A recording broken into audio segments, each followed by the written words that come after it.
দেখো বোয়ালিয়া বাজারটা আমাদের অবস্থা দেখো। এইটা হচ্ছে আমাদের বোয়ালিয়া বাজার, যেখানে আমি থাকি। প্রচণ্ড জল, প্রচণ্ড দেখো দোকানের ভিতরে বন্ধ ঢুকে গেছে। আর রেস্টে আসতে দেখেছো অবস্থাটা, গাড্ডার মধ্যে পড়লো মনে হয়। হ্যাঁ জানি, পড়বে, বড় গাড্ডা একটা আছে।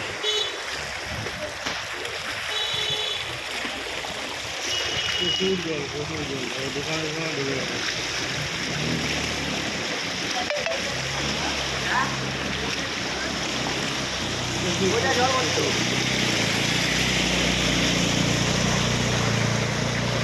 দেখো বাইকটার অবস্থা দেখো, চারিদিক ডুবে গেছে। এই দিক ওই দিক সব দিক, কোনো দিক বাদ দিক নেই। এত জল বেড়েছে, এত বৃষ্টি হয়েছে বলার মতো না, সারা রাত ধরে বৃষ্টি হয়েছে।